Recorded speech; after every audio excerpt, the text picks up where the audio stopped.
नमस्कार दोस्तों, जय महाकाल, जय माता शमशानी।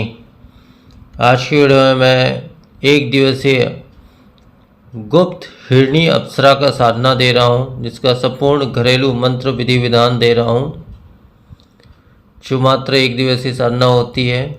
अधिकांश एक दिवस में ये साधना सिद्ध हो जाती है और इसका मुख्य लाभ की बात करें तो इसका जो मुख्य लाभ है वो इस प्रकार से है कि ये जो शक्ति होती है, ये जो अप्सरा होती है, ये हर प्रकार के जटिल से जटिल रोग को पल भर में ठीक कर देती है। कितनी भी बड़ी से बड़ी बीमारी हो, जटिल से जटिल रोग क्यों ना हो, बहुत पुराना रोग क्यों ना हो, उसको भी पल भर में ये ठीक कर देती है। वो शक्ति इसके पास में होती है।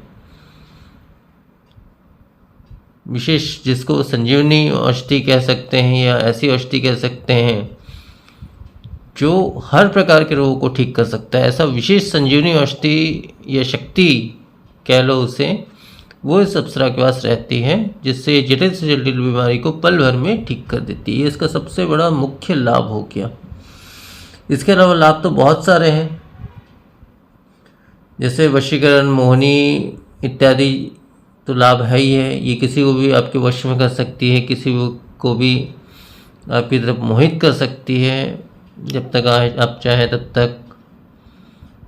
इसके अलावा स्वयं आकर्षण भी प्रदान करती है ये साधक को, मतलब साधक के अंदर वो आकर्षण प्राप्त हो जाता है इस साधना से कि उसे देखकर या उसकी आवाज़ सुनकर या उससे बात कर कर कोई भी इंसान हर प्रकार से उससे मोहित हो जाता है और हर प्रकार से जो है उसकी बातों को मानता है। तो स्वयं आकर्षण इसी प्रकार से होता है। इसके अलावा जो है इस विषय में ये कहूँगा कि यौनता भी कभी कहीं ना कहीं ऐसे साधक की बनी रहती है, हमेशा आजीवन, चाहे उसकी उम्र कितनी भी हो जाए, लेकिन आजीवन भर उसकी यौनता सुंदरता बने रहती है। तो एक विशेष लाभ है ये भी।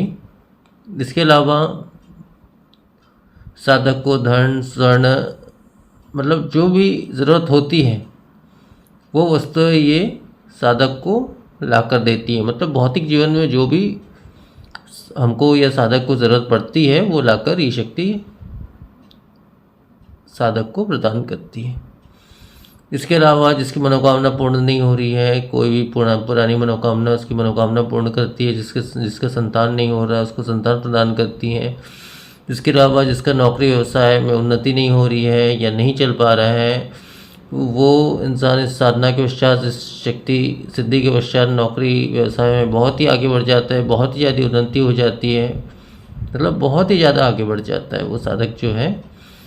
इसके अलावा शांति कर्म हम ले लें, जैसे किसी घर में बहुत ही विवाद चल रहा है किसी बात को लेकर या किसी विषय को लेकर या पारिवारिक विषय को लेकर अशांति बनी हुई है, रोजाना झगड़ा इत्यादि हो रहा है, तो उसे घर में जो है पूर्ण शांति जो है वो बन जाती है।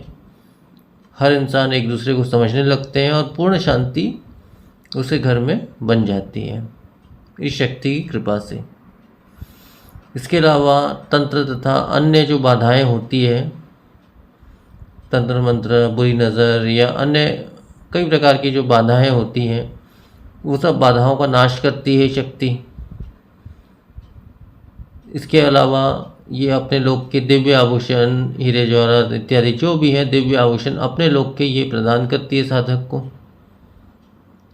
इसके अलावा जो है साधक और साधक के परिवार की हर प्रकार से ये सुरक्षा करती है, हर एक बाधाओं से, तंत्र मंत्र से, शत्रुओं से, हर प्रकार से ये साधक और साधक के परिवार को रक्षा प्रदान या सुरक्षा प्रदान करती है।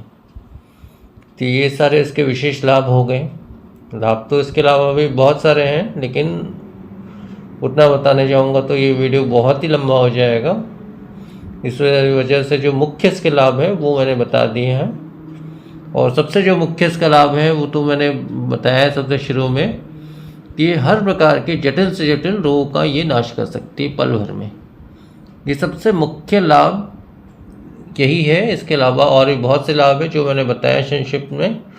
इसके अलावा भी और भी बहुत से लाभ हैं जो मैंने नहीं बताया है, परंतु वो जो भी इंसान इस साधना को करेगा उसको आज नहीं तो कल खुद ही इस चीज़ की जानकारी हो जाएगी कि साधना से किस प्रकार के लाभ हैं।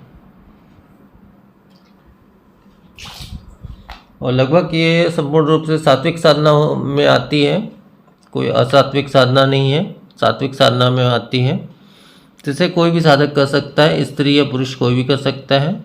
हाँ, थोड़ा सा पवित्रता रखना है इस साधना में, स्नान इत्यादि करके पवित्र वस्त्र धारण करके इस साधना को करना है, या स्वच्छ भोजन करना है जिस दिन आपको साधना करनी है। मतलब इतना ध्यान रखना है जो नॉर्मली होता है, ब्रह्मचर्य के नियम का पालन करना है, ये सब बातों का ध्यान रखना है।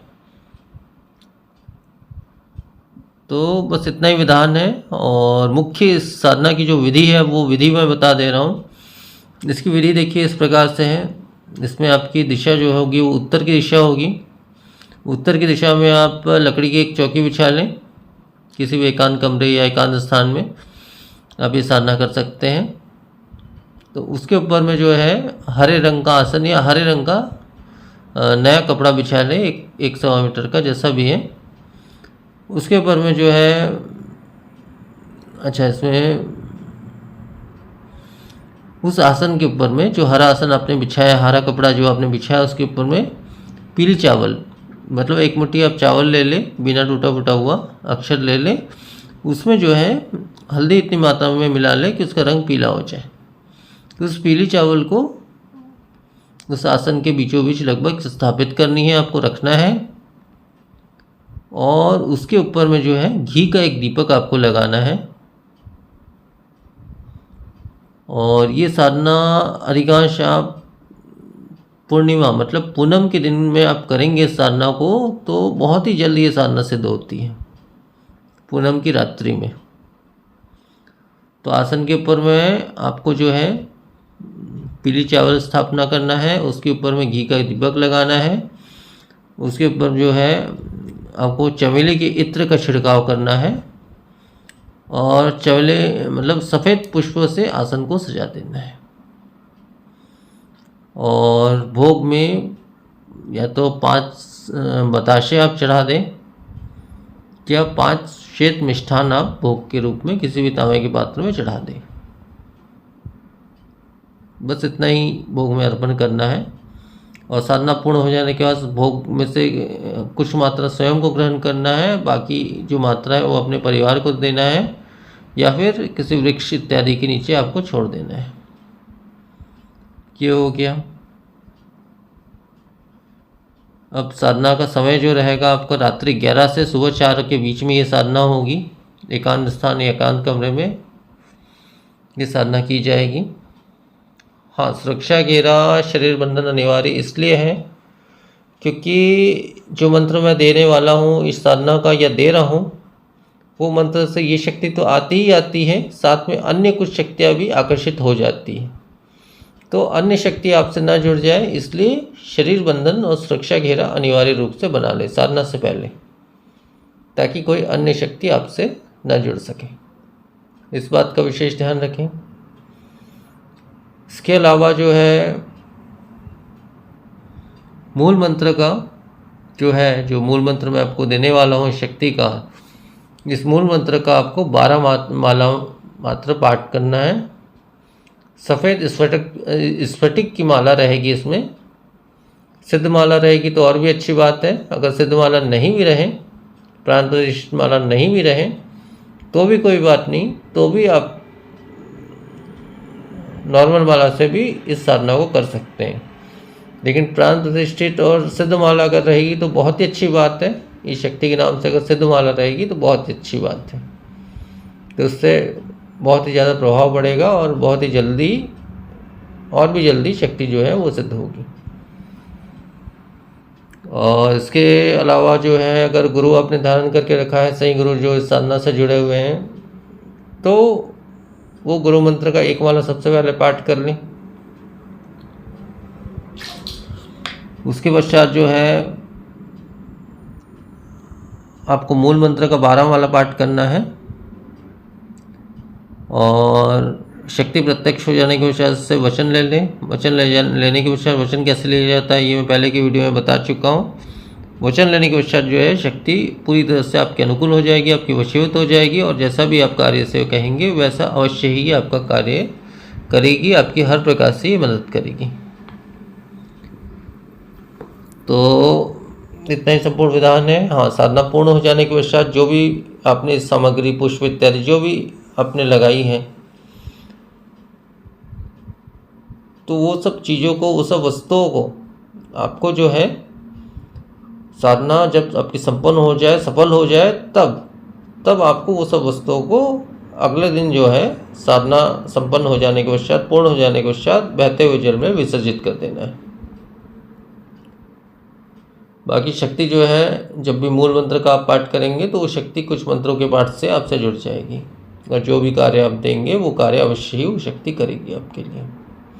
तब तक जुड़े रहेगी जब तक आप संकल्प लेके उस शक्ति को ये नहीं कह देते कि आप हमेशा के लिए जहाँ से भी आए हो वहाँ वापस चले जाओ, तब तक वो शक्ति आपसे हमेशा जुड़े रहेगी। तो संपूर्ण विधान है ये साधना का और विसर्जन का।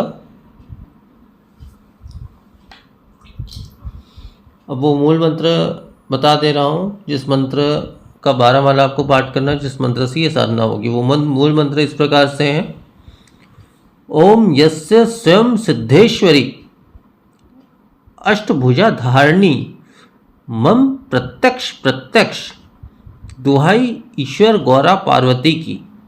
मंत्र एक बार फिर से बोल दे रहा हूँ, ओम यस्य स्वयं सिद्धेश्वरी अष्टभुजा धारणी मम प्रत्यक्ष प्रत्यक्ष दुहाई ईश्वर गौरा पार्वती की। तो मंत्र बस इतना ही है और इतना ही संपूर्ण साधना विधान है।